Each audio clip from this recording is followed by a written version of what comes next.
வணக்கம் ரவோலே. நிறைய பேர் யோசிச்சிருப்பீங்க, இவன் இப்ப வந்து ஃபார்ம் வீடியோ போடுறதில்ல. ஃபார்ம் வந்து ஃபுல்லா விட்டுட்டானா? இல்லைன்னு சொன்னா ஃபார்ம் நிலைமை என்ன மாரி என்று சொல்லி நிறைய பேர் யோசிச்சிருப்பாங்க. இப்ப வந்து தம்பி வந்து ஃபார்ம் எந்த அப்டேட்டுமே ஃபார்ம் பத்தி போடுறதில்ல. ஒருவேளை வந்து ஃபுல்லா லொஸ்ட் ஆயிட்டா, இல்லைன்னு சொன்னா க்ளோஸ் பண்ணிட்டாங்களா அப்படின்னு யோசிச்சிருப்பீங்க. அத விட யூடியூப் சேனல்ல வந்து வீடியோஸ் ஒண்ணும் போடுறதில்ல. கால் பண்ணாலும் ஆன்சர் பண்றதில்ல. என்ன நடந்ததுன்னு சொல்லி யோசிச்சிருப்பீங்க. உங்க ஃபார்ம் வந்து ஃபுல்லாயே வந்து விட்டுட்டேன். ஃபார்ம் வந்து இப்ப செய்யறதில்ல. ஃபார்ம் வீடியோ போடாம விட்டு கிட்டத்தட்ட ஒரு 5, 6 மாசம் ஆயிட்டுன்னு நினைக்கிறேன். அந்த சேனல்ல வந்து வீடியோ போடுறது இல்ல. வீடியோ போடுறதுக்கு காரணம்னு சொல்லிடுறேன். அத விட ஃபார்ம் வந்து லொஸ்ட் ஆகி விடையில்ல. நிறைய பிரச்சனை வந்துச்சு. அந்த பிரச்சனைகளால வந்து விட்டேன். என்னென்னு தான் சொல்லப் போறேன். என்ன நடந்ததுன்னு சொல்லப் போறேன். அத விட யூடியூப் சேனலுக்கு என்ன நடந்ததுன்னு சொல்லப் போறேன். ஒரு 4600 நினைக்கிறேன். அதுகிட்ட சப்ஸ்கிரைபர் இருந்த ஒரு சேனல். இந்த ஃபர்ஸ்ட் சேனல். ஏன் நான் இதில் வீடியோ போடாவிட்டேன், என்ன நடந்ததுன்னு தான் சொல்ல போகிறேன், அந்த சேனலுக்கு என்ன ஆச்சுன்னு சொல்ல போகிறேன், ஏன் நான் ஃபார்ம் தொடங்கினேன்னு சொல்லிடுறேன். ஏதாவது செய்து நல்ல ஒரு பிராண்ட் உருவாக்கணும், இல்லைன்னு சொன்னால் நல்ல ஒரு பேரை வச்சிருக்கணும்னு சொல்லி யோசித்தேன். அதாவது என்னோட பேரை நான் வச்சிருக்கணும்னு யோசிக்கல. ஏதாவது ஒரு பிஸ்னஸ் வந்து கிரியேட் ஆகணும், கிரியேட் பண்ணி அங்கே போகணும், மூவ் ஆகணும்னு சொல்லி ஆசைப்பட்டேன். அப்போ அப்படி யோசிச்சு தான் ஃபார்முக்குள்ளே போனேன். ஃபார்முக்குள்ளே போனால் நான் சும்மா போகல. அப்போ ஃபார்முக்குள்ளே போகும்போது ஃபார்மில் எனக்கு ஆர்வம் இருந்துச்சு. ஃபார்மிங்கன்னோட நான் வந்து பார்த்தீங்கன்னு சொன்னால் இந்த ப்ராய்லர் கோழிகள் அப்படி ஒன்று நான் போகாமல் நான் போனது பார்த்தீங்கன்னு சொன்னால் இயற்கையோட ஒத்த மாதிரி. அதே நேரம் பார்த்தீங்கன்னு சொன்னால் எனக்கு ரொம்ப நாளாக விருப்பம் இந்த வெள்ளடியன் கோழிகள் வந்து விருப்பம். அதே மாதிரி பார்த்தீங்கன்னா கிளிமுக்கு கோழிகள் விருப்பம். அது சம்மந்தமான வீடியோக்கள்லாம் நிறைய நான் பார்த்து அதில் வந்து விருப்பம் இருந்துச்சு. இது எல்லாரும் யோசிப்பீங்க வெள்ளடியன் என்னன்னு சொல்லி. யாழ்ப்பாணத்தில் பார்த்தீங்கன்னு சொன்னால் வெள்ளடியன் கோழின்னு சொல்லி ஒரு பெருமதியான ஒரு இனம் ஒன்று இருந்துச்சு. இப்போவும் இருக்குது, கொஞ்சம் கொஞ்சம் குறைஞ்சிட்டுது. ஒரிஜினலாக இல்லை. அப்போ நான் வந்து கோழி வளர்ப்போம், சரி கோழியிலேருந்து ஸ்டார்ட் பண்ணோம்னு கோழி வளர்ப்போம்னு போனேன். கோழியில் வந்து பார்த்தீங்கன்னு சொன்னால் எல்லாமே வந்து கலப்படைஞ்சிருந்தது. ஆனால் அந்த வெள்ளடி இனம் மட்டும் சில இடங்களில் வந்து நல்லா இருந்துச்சு. அப்போ அதுதான் ஒரு கொஞ்சம் நல்லா இருந்தபடியாக கலப்படையாமல் இருந்தபடியாக அதுக்குள்ளே போவோம். சவாரி மாடு வளர்க்குறது, அதே மாதிரி பார்த்தீங்கன்னு சொன்னால் அந்த நாட்டினங்களை வளர்க்குறதுல வந்து ஒரு ஆர்வம் இருக்கும். அப்படிப்பட்ட ஒரு விஷயம் தான் நானும். அப்போ அதுக்குள்ளே போவோம்ண்டு அதில் வந்து ஆர்வத்தில் அப்போ அதுக்குள்ளே போயிட்டேன். ரொம்பவே கஷ்டப்பட்டு சில இடங்களில் போய் நல்ல நல்ல இனங்கள் எல்லாம் பார்த்து ஒவ்வொரு மாதிரி நல்ல நல்ல ப்ரீடாக கொண்டு வந்து நான் வந்து வச்சுருந்தேன். நிறைய அதுக்குள்ளே இருக்கிறவங்களுக்கு தெரியும். அதில் பார்த்தீங்கன்னு சொன்னால் நாட்டினங்கள்லேயே நல்லா இருக்குது.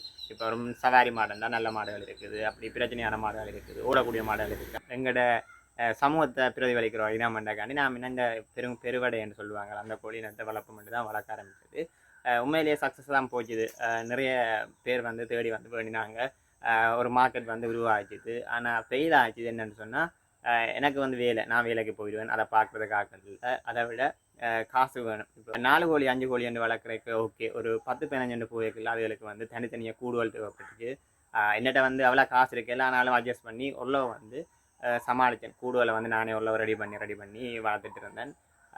சக்ஸஸாக போச்சுது. யூடியூப் சேனல்லையும் நல்ல வியூ எல்லாம் போச்சுது. அதே நேரம் வந்து கொஞ்சம் ஃபார்முக்கு போய் வீடியோஸ் எடுத்து போட்டேன். எனக்கு அந்த நாட்டுக்கோழி வளர்க்குறது, பண்டி, மெட்டது, ஆடுகள், அந்த நல்ல ஆடுகள் எல்லாம் இருந்துச்சு. அதில் எல்லாம் போய் வீடியோ எடுத்து பார்க்குறேன். தனியாக கோழி மட்டும் வளர்க்குறதுன்ற ஐடியா இருக்குல்ல. கொஞ்சம் கொஞ்சமாக வளரும் போது ஒவ்வொரு இனங்களை கொண்டு வரணும், புது புது இனங்களை. எங்களோட பாரம்பரிய ஆடுகள், பாரம்பரிய மாடுகளை கொண்டு வரணும்னு ஆசை இருந்துச்சு. கொஞ்சம் கொஞ்சம் வளரும் போது பார்த்துக்கொள்ளலாம்னு தான் இருந்தேன். பணப்பிரச்சனை இருந்தது, எல்லாமே வந்து சமாளிக்கக்கூடியமே இருந்தது. கொஞ்சம் கொஞ்சமாக வந்து வளர்ந்துட்டு இருக்கும்போது இப்போ அதுக்கு பிறகு கிளிமுக்கு கோழி வளர்க்க ஆரம்பித்தேன். கிளிமுக்கு கோழிகள் வந்து இங்கே மார்க்கெட் இல்லைன்னு சொன்னாலும் அது வச்சிருக்கிறவங்க ஒரு மரியாதைக்குரியவங்க பார்ப்பாங்க. இந்தியாவில் சில நாய்கள் எல்லாம் இருக்குது, சிப்பிப்பாறை, ராயபாளையம், அப்படியான நாய்கள் எல்லாம் வந்து கொஞ்சம் மார்க்கெட், அப்படியான ஒரு மார்க்கெட்டை உருவாக்க வேண்டியது தான் எந்த ஆசையும் இருந்துச்சு. இது தூய இனங்களை கொடுக்கணும், அதாவது ஒரிஜினலை கொடுக்கணும்னு தான் ஆசைப்பட்டேன். அப்போ நான் வந்து எல்லாத்தையும் தேடி ஒவ்வொன்றா கலெக்ட் பண்ணி வெள்ளடியன் கோழி எல்லாமே நல்லா இருந்துச்சு. நல்ல லைனில் வளர்த்துட்டு இருந்தேன். நிறைய பேர் வந்து வேண்டினாங்க. நிறைய பேருக்கு வந்து அதை பற்றி நான் சொல்ல ஆரம்பித்தேன். நிறைய பேருக்கு வந்து அதை பற்றி புரிதல் ஏற்பட்டுச்சு. நிறைய பேர் வேண்டி வளர்க்க ஆசைப்பட்டாங்க. அதை விட ₹1 கோழி எல்லாம் கொடுத்தோம். அப்படி எல்லாமே செய்து நல்லா போச்சுது. ஒன்று இடம் இல்லை. அடுத்தது வந்து பார்த்தீங்கன்னா காசு பிரச்சனை. அப்போ இந்த 2 பிரச்சனையாலையும் வந்து டெவலப் பண்ண இல்லாமல் போயிட்டுது. அதை விட முக்கியமான பிரச்சனை நாங்கள் வந்து வீடு மாறினது. அம்மா வீட்டை இருந்து வேறு ஒரு வீட்டை போய் பேருந்து வேறு ஒரு வீட்டை போனது. போன இடங்களில் பார்த்தீங்கன்னு சொன்னால் நாங்கள் வந்து வீட்டை தொடர்ந்து நிற்க இல்லாமல் போயிட்டு, அப்போ நாயல் பிடிக்கிறது, அப்படியான பிரச்சனை, லொஸ் வேற வீட்டை எல்லாருமே கத்த வலிக்கிட்டாங்க. இந்த பாம்பு வேண்டாம், இது நட்டம், இது வந்து பார்க்கல, அது வேறு ஊருக்கூட ஆள வேண்டி விட்டால் அது முட்டையிடும்னு சொல்லி கத்த ஆரம்பித்தோடனே கொஞ்சம் கொஞ்சமாக எனக்கு வந்து மைண்ட் வந்து செட் ஆகலை. ஆனால் நான் நல்ல ஒரு பேரை உருவாக்கினேன். மீசாண்ட பேரை உருவாக்கி வச்சுருந்தேன். ஃபார்மர் ரிஜிஸ்டர் பண்ணி வச்சுருந்தேன். ஓரளவு வந்து எல்லாருமே வந்து கொஞ்சம் கொஞ்சம் விசாரித்து வரக்கூடிய மாதிரி இருந்துச்சு.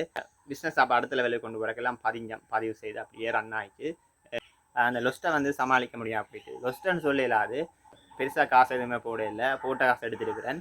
கிளிமுக்கு கோழி எல்லாம் பார்த்தீங்கன்னா சொன்னால் கஷ்டப்பட்டு வவுனியாலேருந்து வேண்டி வந்தேன். நல்ல கோழி நல்ல இனம் அது வளர்ந்த வீடியோ எல்லாமே இருக்குது போடுறேன். இதை வீடியோ பார்க்குற சில பேர் யோசிப்பாங்க இப்படி எல்லாம் அவன் செய்த வேணாம் அப்படி இவன்ட்டு இருந்ததான்னு சொல்லி.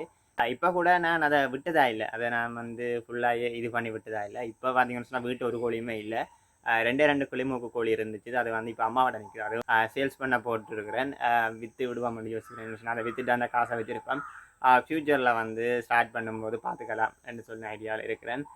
அதை விட முக்கியமாக வந்து இந்த ஃபார்ம்லேருந்து வெளியில் வர இன்னும் ஒரு காரணம், அந்த ஃபார்ம் சம்மந்தமான வீடியோ போட்ட யூடியூப் சேனல் வந்து யூடியூப் ப்ரோக்ராம்லேருந்து, அதாவது யூடியூப்பால் காசு வர ப்ரோக்ராம்லேருந்து வந்து ரிமூவ் பண்ணிட்டாங்க.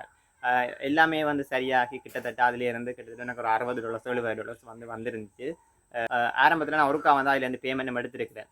ஆனால் நெக்ஸ்ட் டைம் வந்து பேமெண்ட் வந்து போகும்போது பார்த்தீங்கன்னு சொன்னால் நெக்ஸ்ட் டைம் பேமெண்ட்டுகள் இருக்கும்போது அவங்க வந்து செக் பண்ணிவிட்டு இது வந்து அனிமல்ஸ் சம்மந்தமான அந்த துன்புறுத்துகிற வீடியோக்கள் மாதிரி இருக்குதுன்னு சொல்லி ஃபுல்லாக வந்து பிளாக் பண்ணிட்டாங்க. காசு வரதை நின்றுட்டுது. அதுக்கு பிறகு நான் அதுக்குள்ளே போய் மினக்கடை விரும்பலை. என்னென்னு சொன்னால் திரும்பவும் வந்து நான் அந்த வீடியோக்கள் அழிச்சு போட்டு வேறு வீடியோ போட்டாலும் எப்படியோ ஒரு நாள் வந்து திரும்பவும் எந்த தவறு மாதிரிலாம் நான் அந்த வீடியோக்களை செய்யலை. ஆனாலும் வந்து இந்த கேஸ் வந்து வரதை பிளாக் பண்ணினாங்க. இப்போ இனி நான் வந்து அந்த சேனலை கண்டினியூ பண்ண ஆபத்து இருக்கும். இப்போ அது ஒரு நாள் நல்ல ஒரு சப்ஸ்கிரைபர் லிஸ்ட்டோடு இருக்கும்போது பிளாக் ஆச்சுன்னு சொன்னால் இன்னும் கஷ்டம். அப்போ அந்த சேனலை விட்டுட்டேன், நான் இதில் வீடியோ போடுறதையும் விட்டுட்டேன். ஃபார்மும் வந்து க்ளோஸ் ஆகிடுது. அதுக்கு நான் நிறைய கஷ்டப்பட்டுருக்கிறேன், நிறையவே கஷ்டப்பட்டுருக்கிறேன். பஸ்ஸில் போய் வவுனியாலேருந்து கோழியில் எடுத்துகிட்டு வர அப்போ கூட நான் ஒர்க் பண்ணிட்டு இருந்தேன். அந்த ஒரு வேலை யோசிச்சிருப்பாங்க சில பேர், இப்போ நான் கோழியோட திடீரான் அப்படின்னு சொல்லி. நான் அப்படி நினைக்கல, நான் வந்து ஒரு பிராண்டை உருவாக்கணும்னு நினச்சேன். அந்த பிராண்ட் நல்லா வரணும். ஒரு காலத்தில் இதை வந்து வித்தியாசமாக கொண்டு வரணும்னு நினச்சேன். இப்போ கொஞ்சம் தான் இருக்குது. இதை வந்து ஒரு காலத்தில் இதை பெருசாக பார்ப்பாங்க எல்லாரும் வந்து பார்த்தாங்க. ஒரு காலத்தில் நிறைய பேர் வந்து எல்லாமே நிறைய பேர் வந்து கதைப்பாங்க. நான் சில இடங்களில் போனாலும் தம்பி நீங்கள் அந்த ஃபார்ம் வச்சுக்கிற தம்பி தானே உங்கள்கிட்ட கோழி கேட்கான்னு கேட்பாங்க. இப்போ வந்து நிறைய பேர் கால் பண்ணுவாங்க. டெய்லி ஒரு 2-3 கோல் ஆகுதுன்ற அந்த நம்பருக்கு வேறு ஆன்சர் பண்ணி நான் யோசிப்பேன் என்ன சொல்கிறேன்னு சொல்லி. சிலது வந்து பார்த்தீங்கன்னா மாமி விட்டு நிற்கிது. இப்போ அதுவெல்லாம் வந்து சில வேலை சொல்லுவேன், இல்லாட்டி வேறு யார்ட்டையும் பேரை சொல்லி விடுவேன். அதை விட அந்த சேனல் நான் நடத்தும் போது நிறைய வீடியோ போட்டுக்கிறேன். மீசா ஃபார்ம் நடிச்சிங்கன்னு சொன்னால் வேறு பெருவடை கோழிகள் பற்றி நிறைய வீடியோ போட்டிருக்கிறேன். நிறைய பேர் வந்து நான் சின்ன சேனலாக இருக்கும்போது என்னை நம்பி என்ன கேள்விகளுக்கு பதில் சொல்லியிருக்கிறாங்க. பெரிய பேட்டி கொடுத்துக்கிறாங்க. பெரிய சின்னாக்கள் இல்லை, பிரபல்யமானாக்கள். அந்த துறையில் பெரியவங்களாக இருக்கிறவங்க. மற்றவங்களுக்கு தெரியாமல் இருக்கலாம், ஆனால் அவங்க அந்த துறையில் நல்லாவே பேர் போனவங்க. அவங்க எல்லாரையும் பார்த்து தான் நானே ஃபார்முக்குள்ளே வந்தேன். இப்போ வந்து நான் சொல்கிறேன், ஃபார்ம் வந்து க்ளோஸ் ஆனன்னு நான் ஒத்துக்கொள்ள மாட்டேன், விட்டுட்டேன்னு சொல்ல மாட்டேன். நிச்சயமாக வந்து என்னிட வந்து காசு இருக்கும்போது அதுக்குரிய இடங்கள் கிடைக்கும்போது நிச்சயமாக அடுத்த லெவலுக்கு நான் இதை விட நல்ல லெவலுக்கு கொண்டு போவேன். எனக்கு தெரியும் என்னென்ன எங்கேருந்து எடுக்கணும்ன்ட்டு அதை எடுப்பேன். நிச்சயமாக அடுத்த லெவலுக்கு கொண்டு போவேன். உண்மையிலேயே கவலை தான். சில பேர் வந்து சில டைம் வந்து பேசியிருக்கிறாங்க யூடியூப்பில் வந்து நான் ஏதாவது வீடியோஸ் போடும்போது கமெண்ட் பண்ணியிருப்பாங்க, தம்பி இதுவரை விட்டுட்டு போய் வேறு வேலையை பேரன்னு சொல்லி. நான் வந்து ஏற்கனவே வேலை இருக்கிறேன்னு சொல்லியிருக்கிறேன். அதை விட இந்த ஃபார்மெல்லாம் வந்து நான் சும்மா செய்கிறதில்லை. சும்மா ஒரு சோம்பரிட்ட போய் அதை சொன்னால் அவனுக்கு ஓகேன்னு சொல்லி அவனை நான் வேலை செய்யலைன்னு ஒத்துக்கொள்வேன். நான் வந்து வேலை செய்திருக்கிறேன், கஷ்டப்பட்டுருக்கிறேன். லொஸ்ட்டானு நான் கடைசி வரை ஒத்துக்கொள்ள மாட்டேன். அதில் வந்து வந்தது லொஸ்ட் இல்லை. எனக்கு தெரியும் இது வந்து இந்த ஃபார்ம் வந்து டவுன் ஆக போகுது கொஞ்சம். சரி இப்போ நம்ம இதை விடுறது தான் நல்ல ஒரு தொழில் இருக்கும்போது அதை திரும்பவும் வந்து பிடிச்சி வச்சுக்கொண்டு நான் செய்ய போகிறேன். இல்லை நான் கஷ்டப்பட்டு இதுக்குள்ள இன்னும் கொஞ்சம் காசை போட்டு ட்ரை பண்ணி பார்க்க போகிறேன் அப்படி என்று சொல்லி நான் முயற்சி செய்யலை. எல்லாமே எதிராக இருந்துச்சு. ஓகே இதை வந்து தொடர்றது வந்து அவ்வளவு நல்லா இல்லை. ஆனால் நான் வீடியோஸ் போட்டு நிறைய பேர் வந்து இந்த ஃபார்ம் இதுக்குள்ளே வந்துருக்குறாங்க. இந்த வெள்ளடியங்கோழி என்னென்னு சொல்லி அறிஞ்சு கொண்டு அதால் நல்லதண்டு இல்லாட்டியும் ஒரு கெத்துக்காண்டி வளர்க்குறதா இருக்கும். பார்த்தீங்கன்னு சொன்னால் சில பேர் வந்து இந்த பழைய இனங்களில் வந்து விருப்பப்படுவாங்க. சில பேர் வந்து பழைய ஸ்டைல் மோட்டர் சைக்கிள் கார் ஐட்டங்கள் அப்படியான வச்சுருக்கிற ஒரு டைப் ஆஃப் பீப்புள் இருப்பாங்க. அப்படியான ஒரு வந்தான் நான். இது கோழி தானே, இது சின்ன இதான்னு சொல்லி விட்டா அப்படி இல்லை. KFC எல்லாம் வந்து பார்த்து சொன்னால் சாதாரண ஒரு கோழி தான், சிக்கன் தான். இன்றைக்கு அது பெரிய ஒரு பிராண்ட். அது வந்து ஆரம்பிக்கும் போது அவ்வளோ பெரிய பிராண்டாக வரும்போது அவங்க ஒரு காலமே வந்து ஜோதிச்சிருக்க மாட்டாங்க. இப்போ கூட நான் சொல்லுவேன், இந்த வீடியோஸ் போடுறது யூடியூப் செய்கிறது இவன் ஒரு யூடியூபராக போயிடுவான், யூடியூபரை தான் இருப்பேன். யூடியூப் வந்து ஜஸ்ட் எனக்கு ஒரு ஊடகம் மாதிரி தான். என்னோட இதை வழிகாட்டுறதுக்கு இல்லைன்னு சொன்னேன், என்னோட பக்கங்களை வழிகாட்டுறதுக்கான ஒரு இதுதான். யூடியூப் வந்து மெயின் இல்லை. என்னோட எய்ம் வந்து வேறு, நான் வந்து வேலை செய்கிறது வேறு, படித்தது வேறு, எல்லாமே வந்து வேறு. ஆனால் எய்ம் வந்து வேறு. ஏதாவது முயற்சி செய்தோன்னா இருக்கிறேன். இந்த லொஸ்ட் வந்து உங்களுக்கு நான் சொல்லணும்னு ஆசைப்பட்டேன். நிறைய பேர் யோசிச்சிருப்பாங்க பேன் வந்து ஃபார்ம் வீடியோ போடுறது இல்லைன்னு சொல்லி. அந்த யூடியூப் சேனலை அப்படியே கைவிட்டதுக்கு மாதிரி நான் தான் காரணம். அதில் வீடியோஸ் போட்டால் நிறைய பிரச்சனை வரும்னு யோசித்தேன். அப்போ தொடர்ந்து பிரச்சனைகளை நான் இருக்க விரும்பல.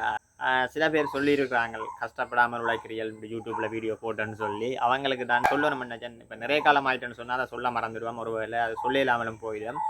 அப்போ நான் இப்போ அதை பற்றி சொல்லணும்னு ஆசைப்பட்டு தான் இந்த விடயத்தை உங்களுக்கு சொல்லியிருக்கிறேன். மீசாவாம் யூடியூப் சேனல் வந்து பார்த்தீங்கன்னு சொன்னால் தற்காலிகமாக வந்து அதில் வீடியோ போடுறதில்லை. அதில் வந்து வீடியோஸ் போட்டாலும் பிரச்சனை இனி வரும். ஆகவே ஒன்றில் வந்து அந்த வீடியோஸ் ஃபுல்லாக என்ன அழிக்கணும். அந்த வீடியோ எல்லாம் அழிக்கிறான்னு சொன்னால் அந்த வீடியோ எடுக்கப்பட்ட காலம் எனக்கு தெரியும் கிட்டத்தட்ட 250க்கு மேலே இருக்க மாட்டேங்குது. நிறைய வீடியோஸ் இருக்குது. அப்போ அதெல்லாம் அழித்து அதுக்கு இப்போ அதை ஒரு புது சேனலாக கொண்டு போகிறத விட நான் வேறு ஒரு சேனலை ஆரம்பிச்சிருக்கேன். இந்த சேனல் ஒரு பிரச்சனையும் இல்லை, இதில் ஒன்றுமே பிரச்சனை இல்லை. ஆனால் அந்த சேனலில் வந்து இந்த பிரச்சனைகளால் வந்து சேனல் வந்து க்ளோஸ் ஆகலை. அவங்க திரும்ப அப்ளை பண்ண சொல்லியிருந்தாங்க. உங்களோட இந்த பிரச்சனைக்குரிய விடயங்களை வந்து நீக்கிட்டு இது திரும்ப வந்து நீங்கள் அப்ளை பண்ண சொல்லி நான் ட்ரை பண்ணல. என்னென்னு சொன்னால் அது எப்படியோ ஒரு நாளைக்கு திரும்பவும் அந்த பிரச்சனையை உருவாக்க எனக்கு தெரியும். அந்த கண்டென்ட் அப்படி. அப்போ நான் அந்த கண்டென்ட் அப்படியே வச்சுட்டு ஒரு காலத்தில் பார்ப்பேன். அதுக்கு பிறகு அந்த யூடியூப் சேனலில் காசும் தேவையில்லை, ஒன்றும் தேவையில்லை, வீடியோஸ் மட்டும் போட்டால் போதும் மெண்டாட்டும் நிலா வரும்போது ஒரு வேளை போடுவேன். ஸோ நான் எல்லா வழியிலையுமே வந்து ட்ரை பண்ணிட்டு இருக்கிறேன் மேலே வரதுக்கு. பெருசாக தடையொன்றும் இல்லை. கடவுள் வந்து சந்தோஷமாக வச்சுருந்தாரு சொன்னால் நிச்சயமாக வந்து நான் வேறு இடத்துக்கு போவேன். நல்ல நிலைக்கு வந்து கொண்டு போவேன்ற ஒரு எண்ணம் இருக்குது. ஒரு பிரச்சனையுமே இல்லாமல் இருந்தால் ஓகே, பார்ப்போம். தொடர்ந்து வந்து நான் பயணிப்பேன். எங்களோட சக்ஸஸ் எல்லாமே வந்து நான் சொல்லுவேன். நிறைய வீடியோஸ் நான் வந்து வேறு வீடியோஸ் போடாத காரணம், வெளியில் இடங்களில் போய் இந்த பிளாக் எல்லாம் போடாத ஒரு காரணம் பார்த்தீங்கன்னு சொன்னால் முக்கியமான காரணம் வந்து வேலை. பிளாக்ஸ் வந்து இனி வந்து எடுப்போம். நிறைய வீடியோஸ் வந்து எடுத்தபடி இருக்குது, போடுறதுக்கு நேரமில்லை, எடிட் பண்ணி அப்படியான ஒரு பிரச்சனையும் இருக்குது. எல்லாத்தையுமே வந்து பார்க்குறேன். நான் யோசிக்கிறேன், நான் தொடர்ந்து வீடியோ போட வேண்டும். ஆனால் போடவும் எல்லாமே இருக்கும். வீட்டை வந்தால் வீட்டை பிள்ளைகளோட கொஞ்சம் டைம் ஸ்பெண்ட் பண்ணணும். ஒரு கட்டத்தில் வந்து எல்லாமே மாறும். நான் நினச்சது போல் நீங்கள் சந்தோஷமாக இருக்கும்போது நீங்கள் நினச்சது போல் எல்லாமே வந்து மாறும். பார்ப்போம். இன்னும் கொஞ்சம் காலம் வெயிட் பண்ணுவோம். அது வேறு முயற்சி செய்து கொண்டிருப்போம். தோல்வி வந்து எங்களுக்கு புதுசு இல்லை. இதை நான் வந்து மிகப்பெரிய ஒரு தோல்வியாக பார்க்கல. ஆனால் ஒரு கட்டத்தில் இது எனக்கு பெரிய ப்ரெஷராக இருந்துச்சு. என்னென்னு சொன்னேன், ஒரு விடயத்தில் வந்து நான் கஷ்டப்பட்டு அதை வந்து என்ஜாய் பண்ணி ரசித்து ஒவ்வொண்டா செய்து சின்ன செய்து ஒரு இடத்துக்கு கொண்டு போனதை திடீரென்று ஃபுல்லாகவே இல்லை. அது எங்களுக்கு சொந்தம் இல்லை. அதை வந்து சக்ஸஸாக காட்ட முடியலை என்றது வந்து சரியான கவலை. பார்ப்போம், முயற்சி செய்வோம். கட்டாயம் வந்து மீசாவை வந்து நான் அடுத்த இடத்துக்கு கொண்டு போவேன். அது பாமண்ட் இல்லாட்டியும் வேறு ஒரு வழியில் கொண்டு போவேன். அது சம்மந்தமான அப்டேட் வந்து வேறு அப்டேட்டுகள் வரும், பார்த்துக்கொள்ளுவோம். அது சம்மந்தமான வேறு வீடியோக்கள் வரும். முதல் சொன்னது தான் பாமண்டதுன்ற தனி இதண்டு இல்லை. அடுத்த கட்ட பாமும் வந்து அதில் ஒரு பாட் தான். நிச்சயமாக வந்து நான் மீசாவை வந்து அடுத்த லெவலுக்கு கொண்டு போவேன். அது சம்மந்தமான அப்டேட் இன்னும் ஒரு 3-4 மாதத்தில் சொல்லுவேன். பார்த்துக்கொள்ளலாம். ஓகே பிரதர்ஸ், மீண்டும் ஒரு காணொலியில் சந்திக்கலாம். இந்த வீடியோ உங்களுக்கு பிடிச்சிருக்கும்னு நினைக்கிறேன். கட்டாயம் வந்து இந்த வீடியோவை வந்து பார்த்தவங்க கட்டாயம் கமெண்ட் பண்ணுங்கள், சப்ஸ்கிரைப் பண்ணுங்கள். நீங்கள் பண்ணுற ஒவ்வொரு சப்போர்ட்டும் தான், உங்களோட ஒவ்வொரு வார்த்தையிலும் நான் வந்து எங்களை அடுத்த லெவலுக்கு கொண்டு போகும். சும்மா ஒருதான் வந்தான், வீடியோ போட்டான், போனான் இருக்கக்கூடாது. அவன் ஏதாவது செய்தான், சாதித்தான், அவன் கீழே இருந்து மேலே வந்தான் இருக்கணும். அந்த சந்தோஷம் வந்து எங்களால் அவன் உருவானன்றதை நீங்களும் கொண்டாடணும், நானும் கொண்டாடணும். ஓகே ஃப்ரெண்ட்ஸ், மீண்டும் ஒரு காணொலியில் சந்திக்கலாம்.